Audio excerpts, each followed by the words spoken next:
அனைவருக்கும் வணக்கம். திருவண்ணாமலை அண்ணாமலையார் கோவிலில் திடீரென வெளிச்சமின்றி அண்ணாமலையார் காட்சி கொடுத்த அந்த அரிய வீடியோ காட்சியை தான் இப்போ நம்ம இந்த வீடியோவில் பார்த்துட்ருக்கோம்.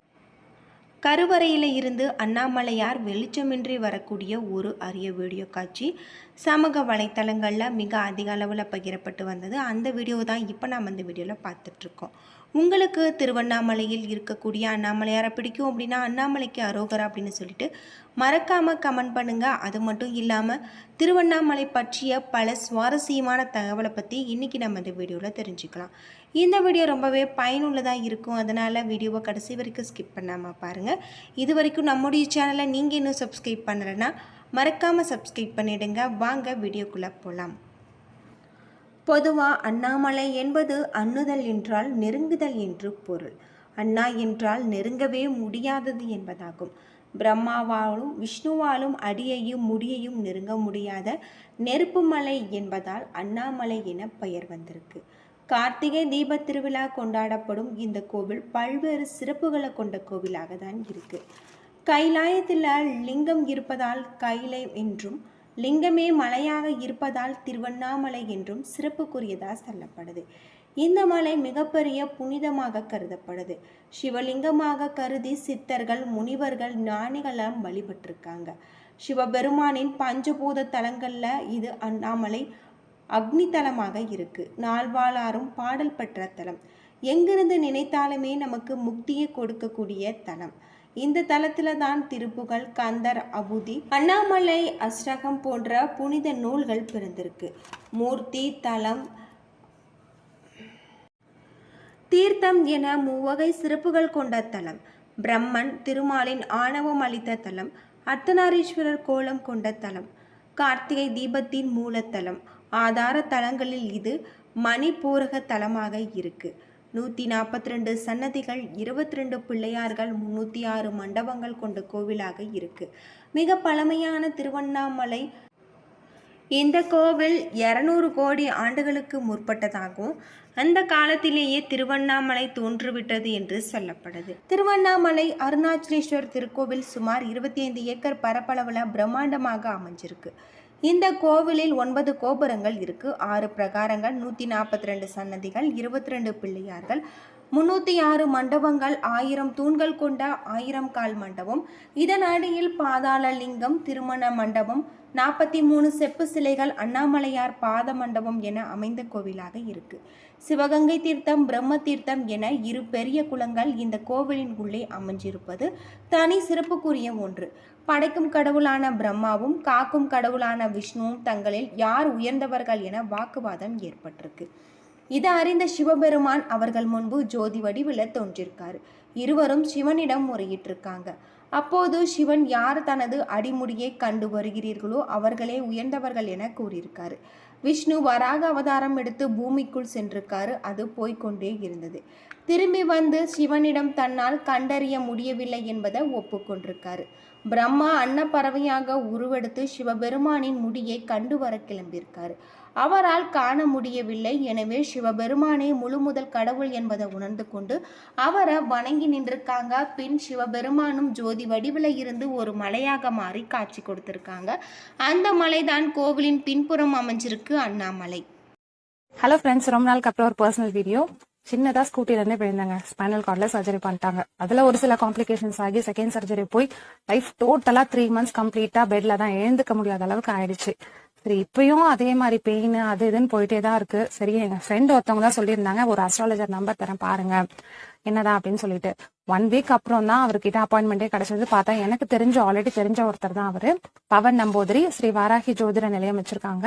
1 week அப்புறம் தாங்க அப்பாயின்மெண்டே கிடைச்சது. கிட்டத்தட்ட 4 states வந்து பாக்குறாங்க. அந்த அளவுக்கு ஒரு பிஸியான ஒருத்தர். நம்ம போன்லயே கூட கன்சல்டேஷன் வாங்கிக்கலாம்.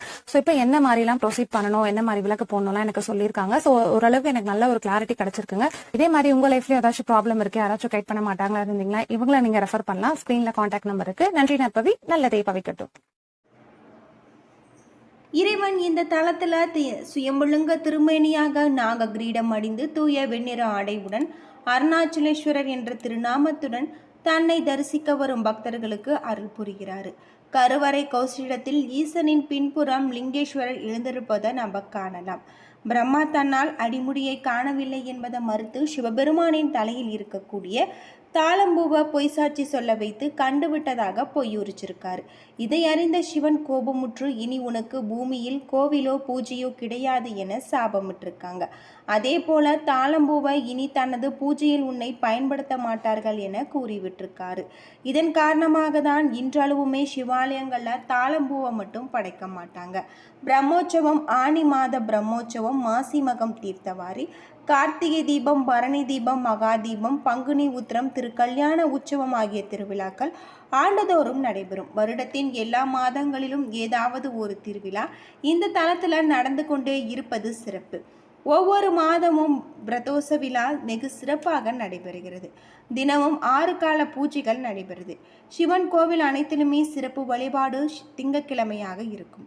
சோமவாரம், சோம பிரதர்ஷனம் போன்றவற்றின் மூலம் இந்த உண்மையை நம்மால் அறிந்து கொள்ளலாம். ஆனால் திருவண்ணாமலை அக்னிமலை, அக்னிக்குரிய நாள் செவ்வாய்க்கிழமை, அக்னிக்குரிய கிரகம் அங்காரகன். எனவே இந்த கோவிலில் மட்டுமே சிவபெருமானுக்கு செவ்வாய்க்கிழமை என்றுதான் விசேஷ வழிபாடுகள் நடக்கிறது.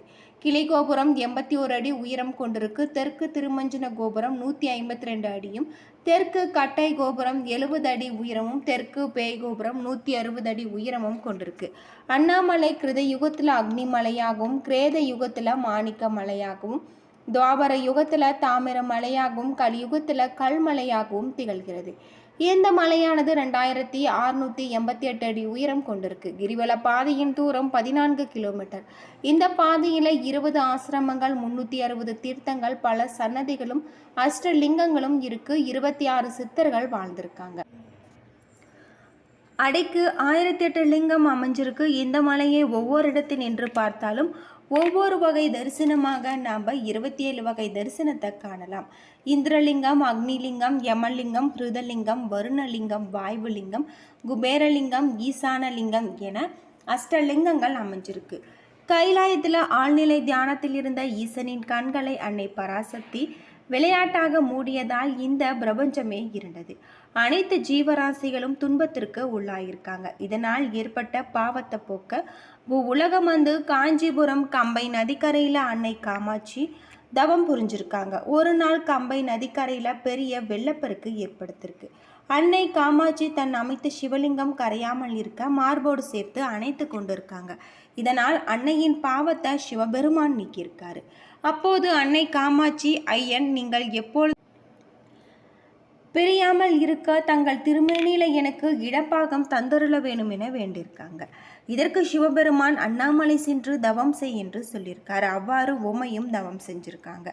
கார்த்திகை மாதத்துல பௌர்ணமியும் கிருதிகையும் சேரும் நாள்ல மலையின் மீது பிரகாசமான ஒளி ஒன்று தோன்றியது. அப்போது மலையை இடதுபுறமாக சுற்று என அசுரரை ஒலித்ததாம்.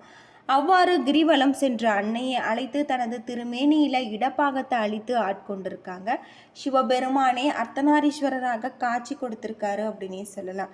பொதுவாக திருவண்ணாமலையில் நாம் ஞாயிற்றுக்கிழமைகளில் கிரிவலம் மேற்கொள்வதால் சிவலோக பதவி கிடைக்கும். திங்கக்கிழமைகளில் கிரிவலம் மேற்கொள்வதால் இந்திர பதவியும், செவ்வாய்க்கிழமைகளில் நாம் கிரிவலம் மேற்கொள்வதால் கடன் வறுமை நீங்கும், புதன்கிழமைகளில் கலைகளில் தேர்ச்சியும் முக்தியும் கிடைக்கும், வியாழக்கிழமையன்று நம்ம கிரிவலம் மேற்கொள்வதால் ஞானம் கிடைக்கும், வெள்ளிக்கிழமைகளில் வைகுண்ட பதவி கிடைக்கும், சனிக்கிழமைகளில் பிறவி பிணை அகலும் அப்படின்னே சொல்லலாம்.